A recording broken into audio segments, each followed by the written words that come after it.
नमस्कार, हिमाचल अभी-अभी.com में आपका स्वागत है। मैं हूं आपके साथ आस्था श्रीवास्तव। खबरों का रुख करेंगे इसके पहले एक नज़र हेडलाइंस पर। ऊना से रेफर मरीज की चंडीगढ़ में मौत, टेस्ट में आया पॉजिटिव, अस्पताल का स्टाफ होम आइसोलेट।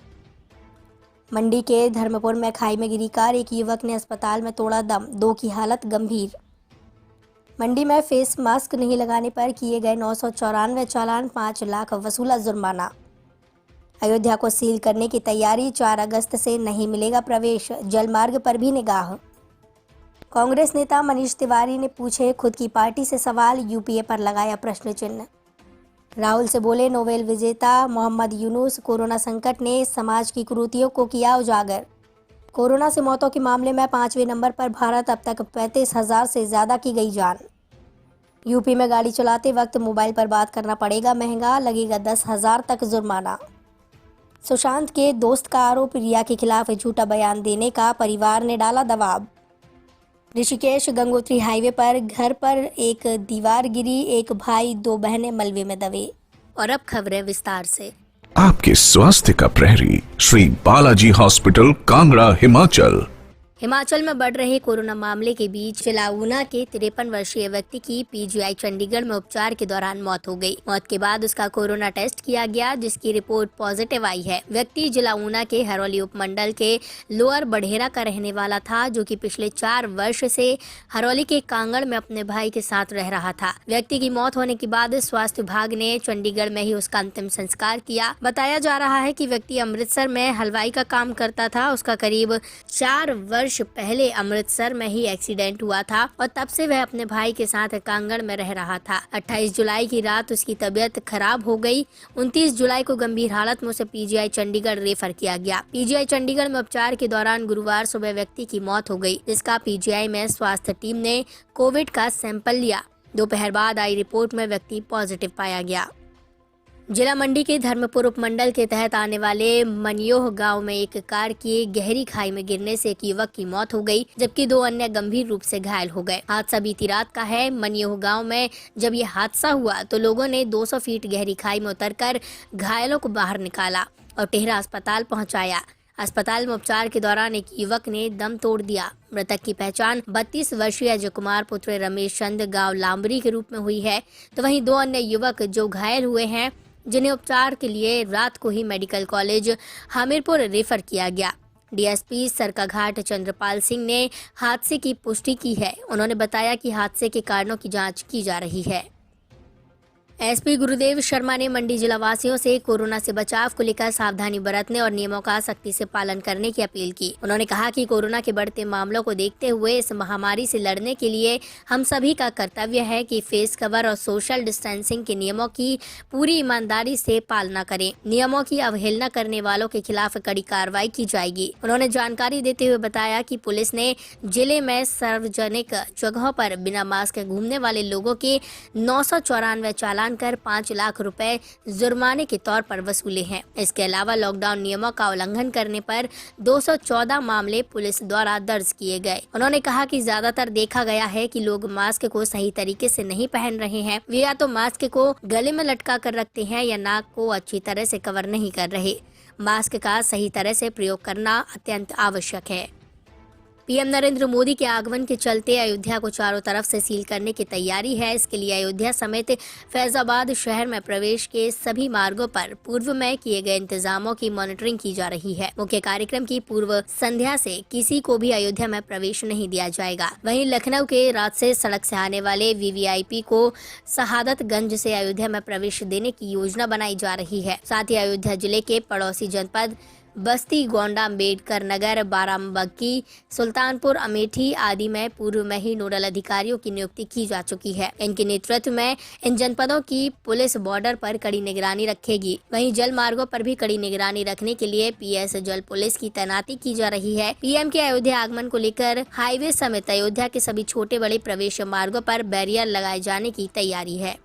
कांग्रेस के वरिष्ठ नेता और पूर्व केंद्रीय मंत्री मनीष तिवारी ने 2014 में कांग्रेस की हार के लिए संयुक्त प्रगतिशील गठबंधन यूपीए की भूमिका को लेकर सवाल खड़े किए हैं। उन्होंने शुक्रवार को एक खबर को ट्वीट करते हुए 4 सवाल पूछे। तिवारी ने कहा कि क्या 2014 में कांग्रेस की हार के लिए यूपीए जिम्मेदार है। इसके अलावा उन्होंने कहा कि 2019 की हार पर मंथन होना चाहिए। कांग्रेस नेता ने ट्वीट किया और कांग्रेस की हार के लिए यूपीए जिम्मेदार है, ये उचित सवाल किया है। इसका जवाब मिलने की बात भी कही गई। अगर सभी समान रूप से जिम्मेदार हैं तो यूपीए को अलग क्यों रखा जा रहा है। 2019 की हार पर भी मंथन होना चाहिए। सरकार को बाहर हुए 6 साल हो गए हैं, लेकिन यूपीए पर कोई सवाल नहीं उठाया गया। यूपीए पर भी सवाल उठने चाहिए। फिलहाल रुकते हैं एक छोटे से ब्रेक के लिए। शेष समाचार ब्रेक के बाद। Shri Balaji multi speciality hospital Kangra, जहां आपको एक ही छत के नीचे मिले बेहतरीन चिकित्सा सुविधाएं, cardiology, laparoscopic, general surgery, neuro surgery, orthopaedics, paediatric, radio diagnosis, urology, gastroenterology, ophthalmology, pathology, medicine, anaesthesia और डेंटल जैसी अत्याधुनिक और बेहतरीन चिकित्सा सुविधाएं, 24 घंटे इमरजेंसी सुविधा, 9 बेड के साथ critical care unit, cardiac monitor और डिफिब्रिलेटर्स, सेंट्रल ऑक्सीजन लाइन और वेंटिलेटर सुविधा। हिमाचल प्रदेश के सबसे बड़े निजी स्वास्थ्य सेवा प्रदाताओं में से एक Shri Balaji multi speciality hospital Kangra राष्ट्रीय स्वास्थ्य बीमा योजना के साथ सूचीबद्ध Shri Balaji multi speciality hospital Kangra BPL परिवारों के लिए अस्पताल में कैशलेस भर्ती होने के साथ ही ईसीएच की भी सुविधा। हमारा पता Shri Balaji multi speciality hospital, Balaji Vihar, Ujjain, Kangra. संपर्क करें 9218411108 पर। Shri Balaji multi speciality hospital Kangra.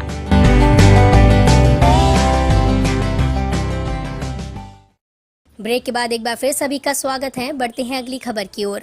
Corona virus संकट के बीच देश की अर्थव्यवस्था को किस तरह से दोबारा उबारा जाए, इसको लेकर कांग्रेस के पूर्व अध्यक्ष राहुल गांधी विशेषज्ञों से बात करते रहते हैं। इसी कड़ी में शुक्रवार को उन्होंने बांग्लादेश के प्रख्यात अर्थशास्त्री और बांग्लादेश ग्रामीण बैंक के संस्थापक मोहम्मद यूनुस से बात की।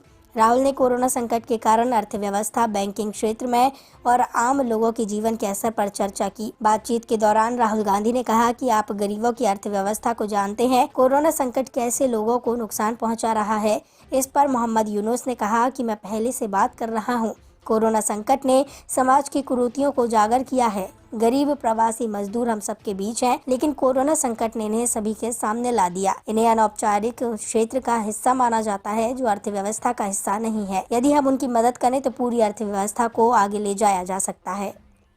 भारत में कोरोना वायरस के मामले लगातार बढ़ते जा रहे हैं। ऐसे में गुरुवार को देश में 54,000 नए मामले सामने आए और 786 लोगों ने इस खतरनाक वायरस की वजह से अपनी जान गंवाई। ये एक दिन में सामने आए सबसे ज्यादा मामले हैं। इसके साथ ही देश में मृतकों की संख्या 35,000 के पार पहुंच गई। वहीं पिछले 7 दिनों में महामारी ने 5,000 से ज्यादा मरीजों की जान ली है। भारत मृतकों की संख्या के मामले में दुनिया का 5वां देश बन गया है। इससे पहले 5वें नंबर पर इटली था, जहां 35,132 लोगों की जान कोविड-19 के कारण गई थी। वहीं गुरुवार को भारत में ये संख्या 35,748 पर पहुंच गई। इसमें से अकेले जुलाई महीने में 18,356 मौतें हुई। ये संख्या पिछले महीनों की तुलना में बहुत ज्यादा है। भारत में कोरोना वायरस के मामले 16 लाख से ऊपर पहुंच गए हैं। राज्य सरकारों से इकट्ठा किए गए डाटा के अनुसार गुरुवार को देश में कोरोना के रिकॉर्ड 54,211 नए मामले सामने आए। महाराष्ट्र में 11,147 ताजा संक्रमण के मामले दर्ज किए गए। ये किसी राज्य में सामने आए मामलों की सबसे ज्यादा संख्या है।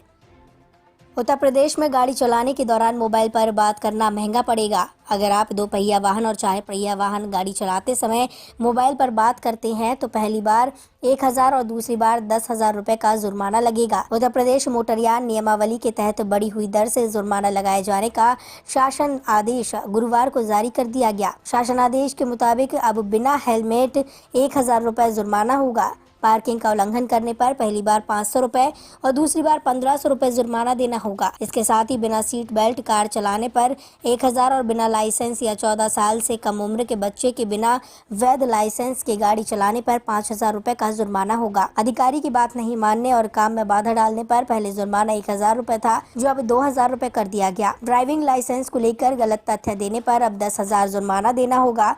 फायर ब्रिगेड की गाड़ी और एम्बुलेंस को रास्ता नहीं देने पर 10,000 रुपए का जुर्माना देना होगा।